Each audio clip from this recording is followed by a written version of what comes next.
안녕하세요. 연합로원 2 시작합니다. 이번 12월 달부터 원래 화요일 날 저녁에 줌으로 강의하던 것을 목요일 날로 바꿨습니다. 12월 4일 목요일 날 연합로 2 시작합니다. 연합교리 생소한 단어입니다. 솔직히 말씀드리면 연합교리라는 말은 사실 없습니다.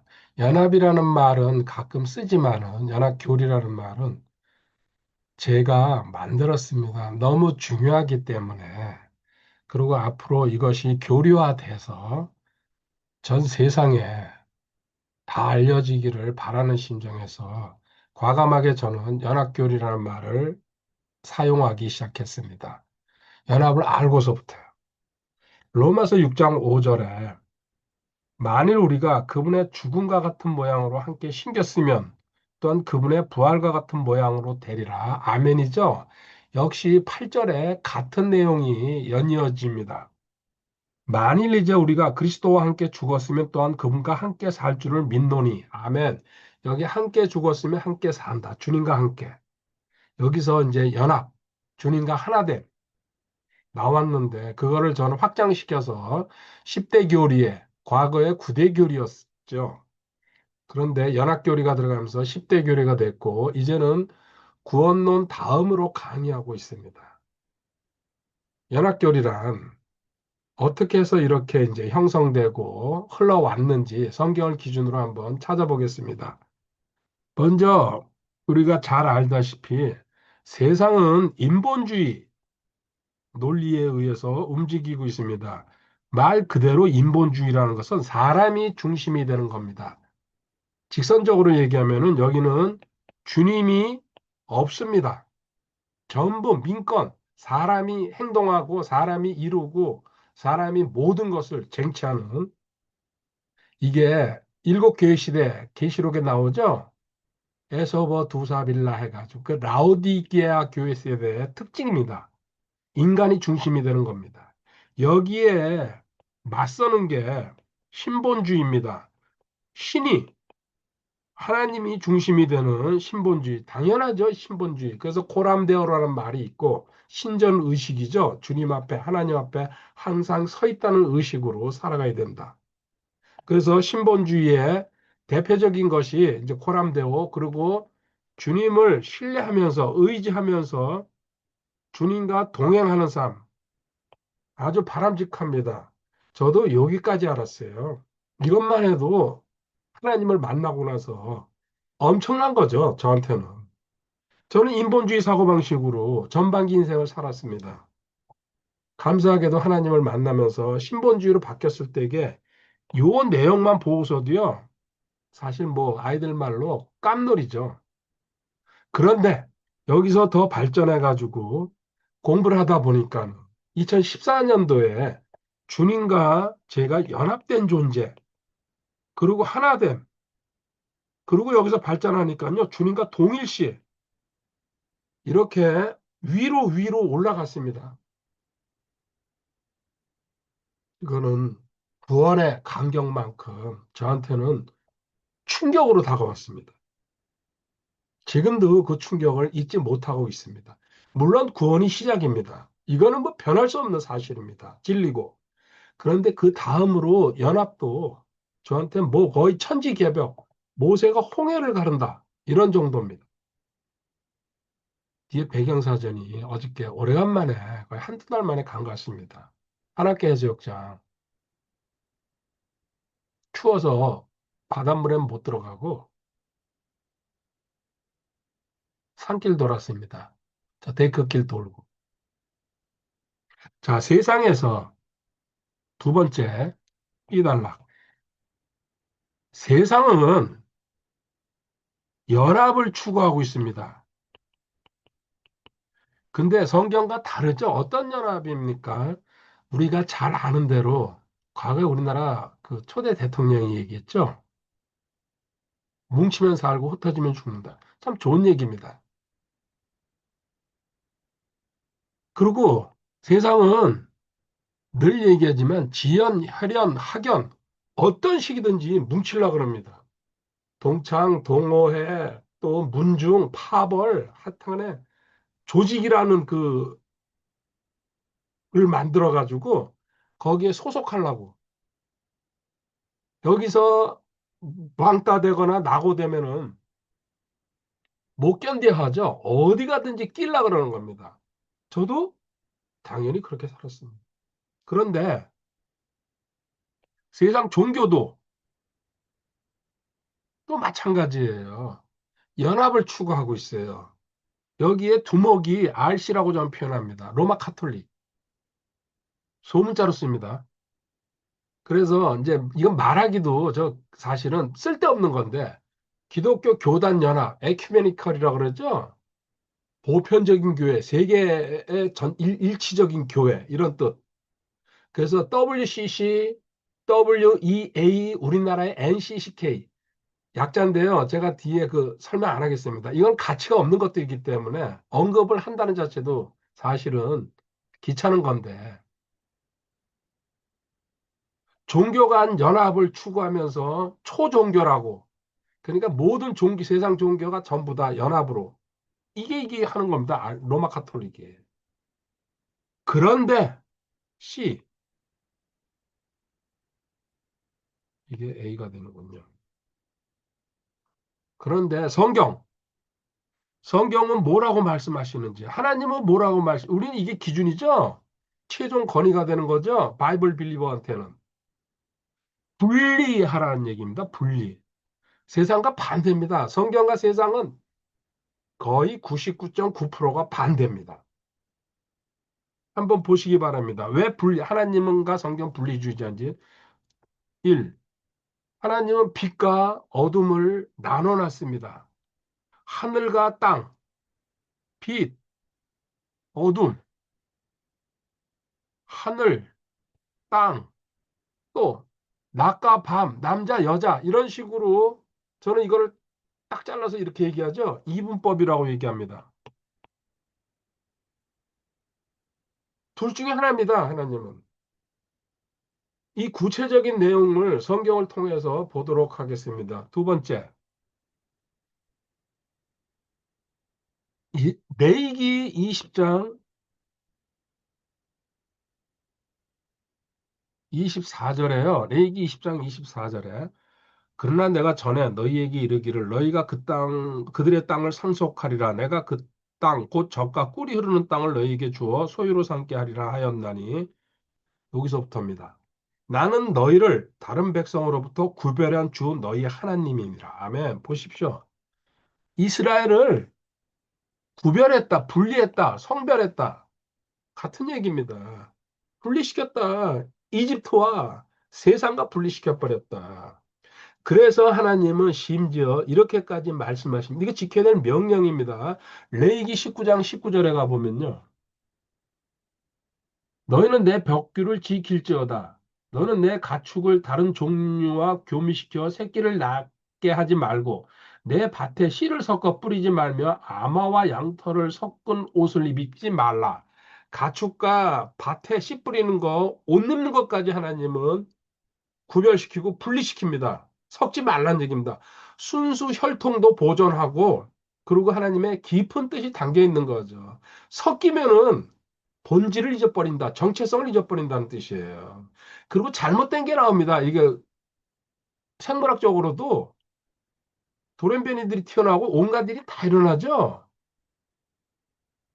그러면 신약의 성도들도 마찬가지입니다. 요한복음 15장 19절에 요한복음 15장 19절에 주님께서 말씀하십니다. 너희가 세상에 속하였으면 세상이 자기 것을 사랑하였으리라. 그러나 너희가 세상에 속하지 아니하고 도리어 내가 세상에서 너희를 택하였으므로 세상이 너희를 미워하느니라. 아멘. 너희들 세상에서 내가 분리시켰다. 택했다. 그러니까 세상이 너희들 미워할 수밖에 없다. 세상의 풍조와 세상에 동화되지 않으니까요. 세상과 같이 가지 않으려 그러니까요. 정신 나간 신자들이 세상에 푹 파묻혀가지고 양다리 걸치고 있죠. 저는 솔직히 경멸합니다. 아직 하나님을 만나지 못하고 구원받지 못하고 성경이 뭐라는 걸 모르는 사람들이에요. 이게 바울 사도는 어떻게 설명해 줍니까? 고린도후서 6장 14절부터 너희는 믿지 않는 자들과 더불어 공평하지 않게 멍에를 같이 매지 말라. 의가 불의와 무슨 사귐을 갖겠느냐? 빛이 어둠과 무슨 친교를 나누겠느냐? 그리스도가 벨리알과 무슨 일치를 보겠느냐? 혹은 믿는 자가 믿지 않는 자와 무슨 복을 나누겠느냐? 16절 하나님의 성전이 우상들과 무슨 조화를 이루겠냐? 너희는 살아계신 하나님의 성전이니라. 하나님께서 이르시되 내가 그들 가운데 거하고 그들 가운데 거닐며 나는 그들의 하나님이 되고 그들은 내 백성이 되리라. 17절 주가 말하노라 그러므로 너희는 그들 가운데서 나와 분리하고 부정한 것을 만지지 말라. 그리하면 내가 너희를 받아들여 너희에게 아버지가 되고 너희는 내 아들 딸이 되리라. 주 곧 전능자가 말하였느니라. 아멘. 철저하게 분리해서 성도도 마찬가지입니다. 단 복음 전하기 위해서 어떤 목적을 가졌을 때에는 그 일을 위해서 어느 정도 물러서는 건 괜찮지만 기본적으로 분리입니다. 저 역시 이 말씀 알고 배우고 나서는요. 철저하게 지키려고 노력합니다. 자연인들한테 끌려 들어가지 않으려고. 이렇게 성경은 우리와 세상과 모든 것을 다르게 가고 있습니다. 그러니까 적응하기 힘든 겁니다. 그러니까 믿음이 필요한 겁니다. 그런데 유일하게 하나님이 세 번째에서는요, 연합을 말씀하십니다. 예외 없는 규칙이 없다는 말이 있습니다. 맞습니다. 모든 것이 100% 분리라 그러면은 그거는 잘못될 수도 있다는 얘기죠. 깊이 생각해 보시기 바랍니다. 항상 하나님도 성경에 예외를 두고 있습니다. 그러니까는 원칙이 성립되는 겁니다. 아모스서 3장 3절입니다.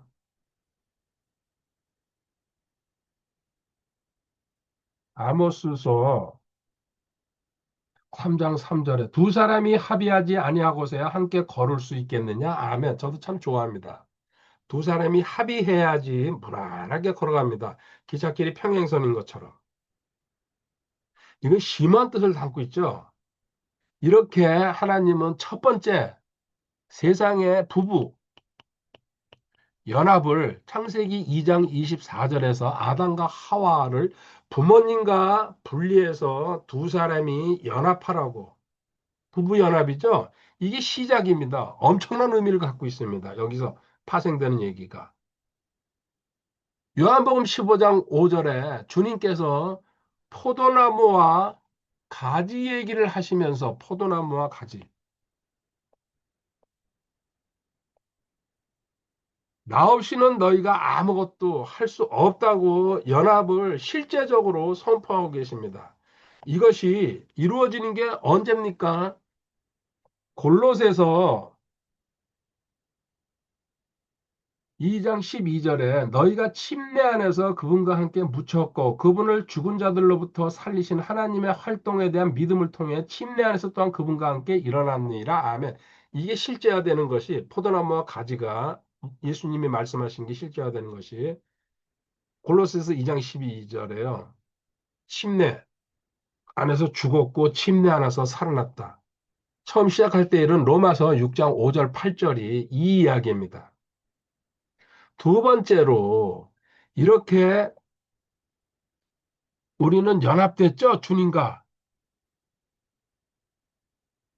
그 다음에 이 사건이 어떻게 확장이 되냐면요. 갈라디아서 3장 27절, 28절에 너희 중에서 그리스도 안으로 침례를 받은 자는 다 그리스도로 옷 입었느니라. 28절 거기에는 유대인이나 그리스인이 없고 배인자나 자유론자가 없으면 남자나 여자가 없나니 너희는 다 그리스도 예수님 안에서 하나이니라. 아멘. 이 상황이 일어났을 때에 너만이 아니고 구원받은 모든 성도는요, 하나가 돼가지고 주님 안에서 지체가 되었다는 얘기입니다. 로마서 12장 5절에 설명하고 있죠? 지체가 되었다는 말은요. 로마서 12장 5절에 이와 같이 우리도 여럿이지만 그리스도 안에서 한 몸이요 각 사람이 서로 지체임이라. 아멘. 자, 보십시오. 시작할 때에 하나님이 창세기 2장에 아담과 하와가 연합해서 둘이 한 몸이 될지니라 명령하셨어요. 그리고 주님이 포도나무와 가지 사건을 이야기하면서 말씀하십니다. 앞으로 이렇게 될 것이라고. 그리고 실질적으로 주님과 침례받고 죽었을 때에 그것도 침례 안에서 부활했을 때에 우리는 주님과 연합됐고 하나 됐다는 거. 그리고 지금 읽었듯이 우리는 지체들 하나로서 주 안에서 이것이 종합적으로 아까 부부로 시작했죠? 다시 한번 에베소서 한번 가보겠습니다. 에베소서 5장 30절. 우리는 그분의 몸과 그분의 살과 그분의 뼈들에 속한 지체들이니라. 자, 지체. 나왔었죠? 31절. 이런 까닭에 남자가 자기 아버지와 어머니를 떠나 자기 아내와 결합하여 그들 둘이 한 육체가 될지니라. 자, 부부. 여기서 나온 게 결론하십니다. 근데 주님이 왜 이 부부 얘기를 갖다가 했냐면요. 에베소서 5장에서 32절. 이것은 큰 신비니라. 그러나 내가 그리스도와 교회에 대해 말하노라. 결국은요.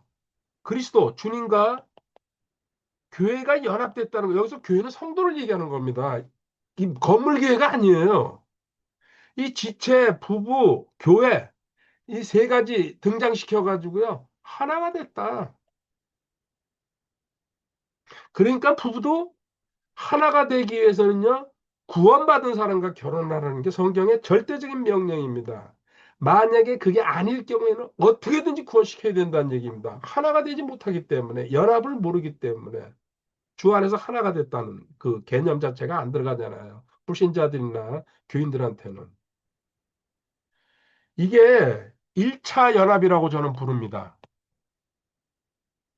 이 개념을, 이 교리를 통과해야지 2차 연합으로 갈 수가 있습니다. 1차 연합을 통과하지 못하면요, 2차 연합이 필요가 없어요. 2차 연합은 차츰 얘기하도록 하겠습니다. 이제 본론으로 들어가겠습니다. 지금까지 서론 이야기했습니다. 구원이 항상 시작입니다. A. 구원이 시작입니다. 요한일서 2장 2절 가보겠습니다. 그분은 우리의 죄들로 인한 화해 헌물이시니 우리의 죄들뿐 아니요 온 세상의 죄들로 인한 화해 헌물이시니라. 아멘. 우리 배웠습니다. 사장생 구원은 어떻게 받는 것이냐. 그리고 회마 입이죠. 왜 두 달약이냐면요. 사장생은 하나님이 하신 일이에요. 하나님의 사역이에요. 하나님의 몫이에요. 회마입은 뭡니까? 이 사정생을 우리가 회개하고 마음으로 믿고 입으로 고백하는 거. 나의 몫이고 이거는 하나님의 몫이죠. 내가 믿음으로 수용하는 겁니다. 이때 꼭 필요한 것이 거듭 강조합니다. 사장생, 회마입, 성경 구절이 다 있는 거죠. 확신이 있어야 됩니다. 확신과 플러스 구원의 영원한 보장. 저는 구영보라고 표현하고 있습니다. 왜 확신이 중요하냐면요. 첫 번째 단계에서 대신만 믿는 사람들. 예수님이 나를 대신해서 죽으시고 장사되시고 3일 만에 부활하셨다. 이 대신만 믿는 사람들한테는요. 확신이 들어가기가 힘듭니다. 그런데 확신이라는 건 저는 함께까지 가야 된다는 얘기입니다. 주님이 나와 함께 죽으시고 장사되시고 나도 3일 만에 같이 부활했다. 사실 이게 연합이거든요. 이 대신 단계에 머물러 있으니까 구영보 가는 것도 힘든 거예요. 함께가 믿어지면요. 확신, 구영보 너무 당연한 결과로 가고 있습니다. 이렇게 해가지고 얻는 게 칭의입니다. 칭의에 대해서 구원받았다 그러면서 확신하지 못하면 칭의는 신분을 얘기하는 거죠. 내 신분 변화, 의롭다고 하나님이 인정하는 로마서 5장 18절에 있습니다. 이 칭의가 내 신분이 필수적으로 의롭다는 것을 알게 되면은 영적으로 성장하는 출발점이 되고 그리고 어느 시점이 가면요. 반드시 영화가 필요합니다. 칭의에 대한 성화가 필요합니다. 죄송합니다. 칭의에 대한 확신이 없고 칭의가 뭔지를 모르기 때문에 칭의에는요, 확신과 구원의 확신과 구원영보가 같이 들어갑니다. 이것이 들어와야지 성장하고 또 연합의 필요성을 갖다가요, 간절하게 느끼기 시작합니다. 당연한 결과로 가는 거거든요. 한 단계 한 단계 올라가면서 하나님이 그렇게 구조를 만들어 놨습니다. 자, 이렇게 구원받았어요. 두 번째 단락으로 가볼게요. 하나님의 자녀가 된 겁니다. 구원받았다는 얘기는요. 그럼 자녀로서 의무를 지게 됩니다. 세상에서도요. 우리나라에 태어나면은 4대 의무라는 것도 있잖아요. 군대도 가야 되고 세금도 내야 되고 교육도 받아야 되고 그렇죠. 근로의 의무도 있고. 그것처럼 하나님의 나라의 백성이 됐기 때문에 하나님의 자녀가 됐기 때문에 특권도 누리지만은 의무도 있다는 얘기입니다. 그 의무 중에서 가장 큰 것이 첫 번째 거룩입니다. 베드로전서 1장 15절 16절에 오직 너희를 부르신 분께서 거룩하신 것 같이 너희도 온갖 종류의 행실에서 거룩할지니라 기록된 바 내가 거룩하니 너희도 거룩하라 하셨느니라. 아멘. 이 거룩이라는 말 여기 성하죠? 여기에 관심도 없고 이게 뭔지도 모른다 그러면요. 구원을 다시 한번 점검해 보시기 바랍니다. 자, 이렇게 거룩 얘기할 때게 신분은 위치입니다. 신분과 위치는 고정됐다는 얘기, 의인이죠? 한마디로 얘기하면요. 저는 16개 신분으로 이제 표현하지만은 설교 듣고 또 읽고 뭐 예배 참석하다 보면 어느 정도 들어옵니다. 근데 자기 성품과 또 상태, 이거는 변화무쌍합니다. 자연인이고 신앙인이고 거의 비슷합니다, 사실은. 약간의 차이만 있다 뿐이지. 어떤 뭐 누구는 그러더라고요. 신앙인이 되니까 멘탈이 강해진다고. 맞습니다. 성장할수록 멘탈이 강해지는 거죠. 그런데 이 신분 위치는 어느 정도 이해가 가겠는데 성품과 상태는 자기 마음대로도 안 돼요. 변화무쌍하죠? 이게 왜 그러냐면 여러 가지 이유가 있지만 신분과 위치, 아까 말씀드린 대로 대신만 믿으면요. 이런 결과가 생기는 거예요. 성품과 상태는 어떤 겁니까? 이로 넘어가야 돼요. 그래서 이걸 모르니까는 여기서 어떤 결과가 생깁니까? 기도하고 찬양하고 이 거룩을 이루기 위해서 성화를 이루기 위해서 예배 드립니다. 부족하죠? 성령 충만을 계속 추구합니다. 됐다가 안 됐다 하죠. 기도원 갑니다. 그리고 또 어디서 금식하죠? 단식도 합니다. 그리고 그것도 모자라서 기도원 넘어서 수도원으로 가버리죠. 고립된 대로. 그래가지고 됩니까? 됐다 말았다. 됐다 말았다. 제가 경험한 거를 지금 다 얘기한 겁니다. 저도 10년 이상 이걸 추구했거든요. 이 거룩이라는 거를 내가 이루는 줄 알았어요. 왜냐? 세상에 중들도 산에 올라가서 절에 살면서 그렇게 거룩하려고 노력하잖아요. 그들 말은 뭐 육식 안 하면서. 안 돼요. 안 돼요. 앞뒤빨 저는 다 들었어요. 처음에는 용기 100배 가지고 뛰어들었다가 불굴의 정신으로 이걸 이룰 것이다. 두 번째 하나님의 자녀 의무 중에서 거룩이 있고 그다음 두 번째 뭐가 있습니까? 헌신하라. 헌신하는 거 의무입니다. 먼저 주님한테, 그 다음에 지체, 그 다음에 말도 안 되지만요, 세상에다가 헌신하려고. 이건 저는 그냥 이렇게 쳐버립니다. 주님, 고린도후서 5장 15절에 너무 당연한 거 아닙니까? 구원시켜 줬는데요.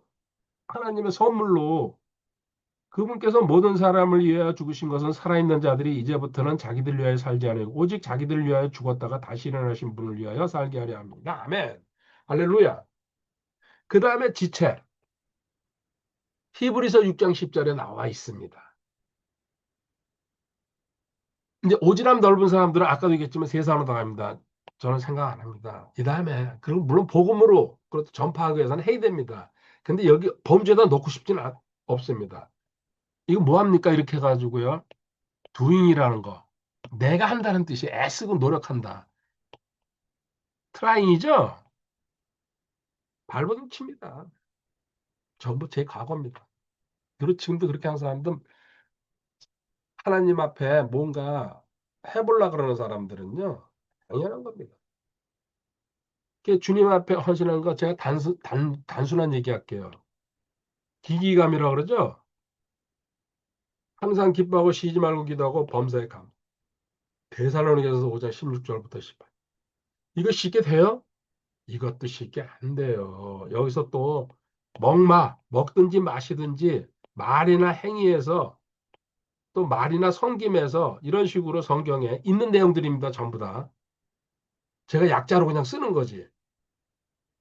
이것도요, 뒤죽박죽이 돼버려요. 어, 어느 날은 됐다가, 저녁에 됐다가 아침에 안 돼요. 해보시면 알 겁니다. 이게 하나님이 이렇게 안 만들어 놨다는 얘기, 결국 이걸 해가지고 안 된다는 얘기를 하고 있는 거예요. 제가 역설적으로. 또 하나, 지체들 섬기는 거 열심히 해보시기 바랍니다. 그런데 분이라고 그러죠? 고린도전서 3장 3절에 시기와 다툼과 분열. 요한일서 한번 읽어보세요. 형제를 사랑하지 않으면 어떻게 하나님이 대우하시는지 지키기 힘들어요. 그런 명령과 경고가 있어도. 그런데 성경은 고린도전서 15장 58절에 가보세요. 멋모르고 이제 이 구절 읽으면요. 그러므로 내 사랑하는 형제들아 너희는 굳게 서서 흔들리지 말고 항상 주의를 넘치게 하라. 너희 수고가 주 안에서 헛되지 않은 줄 너희가 아느니라. 아멘. 아멘을 했는데 골치 아프죠. 진짜 만만치 않습니다. 이 두 가지 거룩, 헌신, 여기 물론 헌신에는 물질 드리는 것도 들어갑니다. 지금 빼놨습니다. 자, 여기서 결과가 뭡니까? 갈등이 일어납니다. 무슨 갈등입니까? 고린도후서 5장 17절에 누구든지 그리스도 안에면 그런 새로운 창조물, 옛 것들은 지나가서 보라 모든 것이 새 것이 되었다고. 아니, 성경에는 새 것이라고. 옛 것이 뭐가 지나간지 이제 모르는 상태에서도요. 새로운 창조물이라고, 새로운 피조물이라고 하나님이 이렇게 선포했는데, 보세요.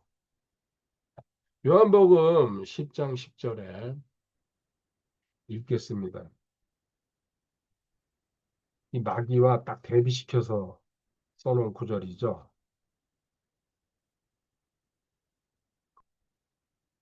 도둑이 오는 것은 다만 도둑질하고 죽이고 멸망시키려 함이거니와 도둑, 마귀입니다. 훔치고 죽이고 멸망시킨다. 세 글자로 저는 약어로 지금 압축시켜놨습니다. 내가 온 것은 예수님을 얘기하죠. 양들이 생명을 얻게 하고 또한 생명을 더 풍성히 얻게 하려 함이라. 아멘. 자, 주님은 생명은 당연히 우리 구원받아가지고 영생 얻었습니다. 거기다 또 풍성함까지. 이 풍성함을 뭐 각자가 나름대로 해석하겠지만요. 저는 이 세상의 모든 것이 내 것이라는 뜻으로 해석합니다. 다 간단합니다. 고린도전서 3장 21절에 이렇게 나와 있어요. 모든 것이 너희 것이니라. 올 이거는 고사하고 자 헌신과 거룩에서 발버둥 치면서 이런 구절을 만났을 때게요. 짜증이 일어나는 거예요. 기분 풍성한 거야. 아무것도 내 마음대로 되는 게 없는데 내 마음대로 죄송합니다. 잘못된 표현이네. 하고 싶어도 헌신하고 거룩하고 싶어도 안 되는데 여기다가 이 풍성함에다 목숨 거는 사람들 있죠. 기복신앙으로. 그분들은 빼놓고요. 자, 두 번째 요한복음 8장 32절에 그 유명한 구절 있지 않습니까? 진리를 알면 자유를 얻는다. 근데 얼마만큼 지금 자유를 얻었는지 저는 모르지만 연합 단계에 올라가지 못하면은 두려움 세 가지만요. 염려, 의심. 이게 삶을 지배합니다. 자유는 고사하고 가끔가다 얻죠. 설교 듣다가도 기쁨도 느끼고. 근데 그거 또 다시 리턴돼 버립니다. 로마서 14장 17절에 바울 사도로는요. 하나님 나라는 먹는 것과 마시는 것이 아니고 의, 화, 기라 그랬어요. 의, 화평, 기쁨.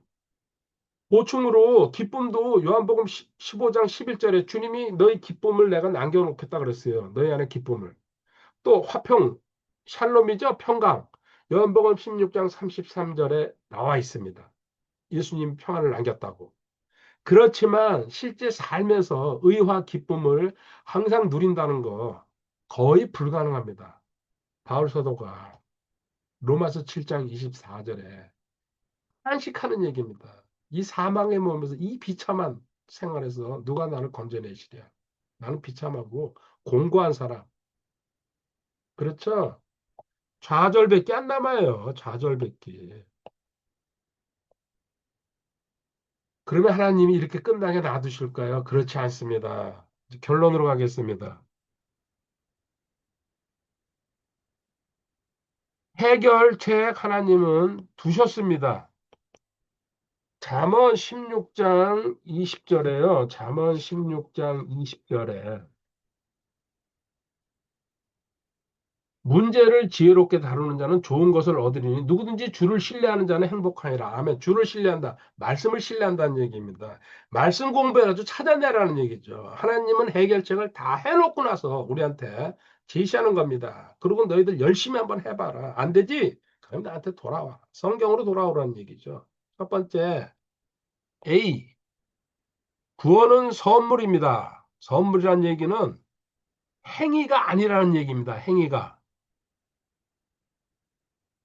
그냥 공짜로 줬다는 얘기죠. 로마서 4장 5절, 에베소서 2장 8절 9절에 나와 있습니다. 에베소서 2장 8절 9절을 읽어보겠습니다. 너희가 믿음을 통해 은혜로 구원을 받았나니 그것은 너희 자신에게서 난 것이 아니요 하나님의 선물이나 행해서 난 것이 아니니 이것은 아무도 자랑하지 못하게 하려 함이라. 아멘. 명확하게 얘기했잖아요. 너가 뭘 해가지고 얻는 게 아니다. 구원. 칭이죠. 다른 말로 하면은 공짜예요, 공짜. 단지 믿음으로, 그건 사실은 그 믿음마저도 하나님이 주신 거죠. 근데 두 번째, 이제 성화, 구원받았으니까는 거룩으로 가야 되잖아요. 성화는 어떻게 합니까? 내가 행위로, 지금까지 얘기한 게 전부 그거예요. 행위로 내가 노력, doing, trying, 이게. 애쓰는 거. 그리고 너무 당연하다고 생각합니다. 지금 현 시대의 교회도 거의 대부분이 내가 행위로. 그런데, 자, 성화의 행위요. 아까도 얘기했어요. 기도하고 찬양하고 금식하고 수도원 가고 기도원 가고 온갖 다 해도 99.9% 실패합니다. 왜 그런지 아세요? 이 성화하는데 방해물이 우리가 상상하는 것 이상입니다. 보세요. 우리 첫 시간에 배웠습니다. 광식동사가 이거 우상이라 그랬죠? 나를 꽉 틀어막고 있어요. 여리고성 얘기를 했습니다. 외성, 내성 얘기하면서. 그날은 마귀만 얘기했어요. 두 번째가 있어요. 마자세율. 마귀와 자아와 세상과 율법이 이게 내성이면은 이게 외성에서 나를 갖다 둘러싸고 있어요. 꽉 틀어막고 있어요. 그래서 이 광식동사 마자세율을 이거 정체를 갖다가 알려면 뭐예요? 칭의를 넘어서야 된다는 얘기예요. 칭의에는 뭐가 있다고 그랬어요? 구원의 확신과 구영보. 이 칭의를 확신해가지고 자기 신분의 변화를 모르는 사람한테 이게 안 다가옵니다. 나한테 이해가 안 됩니다. 설교를 듣고 뭘 해도. 그래서 이 칭의 단계를 확실히 벗어난 사람한테 연합이, 성화가 다가오는 겁니다. 순서가 그렇게 돼 있습니다. 실패는 너무 당연한 겁니다. 이게 우리 적이에요, 적. 이 성화를, 또 헌신을 반대하는. 히브리서 10장 38절 가보겠습니다. 히브리서 10장 38절. 그런데 하나님이 이렇게 말씀하시죠. 이제 의인은 믿음으로 살리라. 그러나 어떤 사람이 뒤로 물러가면 내 혼이 그를 기뻐하지 아니하리라. 아멘. 믿음으로 살아야 되는데, 의인은, 성도는. 근데 백슬라이딩, 뒤로 물러가는 거죠. 좌절하고 실패하다 보면요, 신앙을 떠나기도 하고, 그냥 또 교회 안 나가기도 하고, 온갖 일이 다 해놓습니다. 이건 아니란 얘기입니다. 하나님은 해결책을 해놨습니다. 그러니까는 하나님이시죠. 천지를 창조하신 분이. 그것도 창세전에 다 끝내놨습니다. 이미죠, 이미. 이거 믿음으로 가져가야 됩니다. 이 해결책에 대해서 다음 시간에 공부하도록 하겠습니다. 이게 연합의 하이라이트입니다. 이 세상의 모든 문제, 구원을 얻음으로, 복음을 받아들임으로 해결이 됐는데, 그 구체적인 방법, 그리고 생활에서 적용하는 방법이 연합이고 성합니다. 엄청 중요한 겁니다. 저는 구원과 똑같은 비중이라고 생각합니다. 감히 그렇게 얘기할 수 있습니다. 다음 시간에 그러면 해결책을 구체적으로 찾아가면서 하나님 우리한테 어떤 은혜를 성경에다 남겼는지 하나씩 하나씩 찾아가 보도록 하겠습니다. 오늘도 공부하시느라고 수고하셨습니다. 할렐루야. 하나께 12월 1일 바람도 세고 만조입니다. 근데 어싱하네요. 아, 대박. 그동안 살에 빠져가지고 어싱, 캠핑 전부 소홀히 했어. 이제 원점으로 돌아왔습니다. 사랑하고 감사합니다. 할렐루야.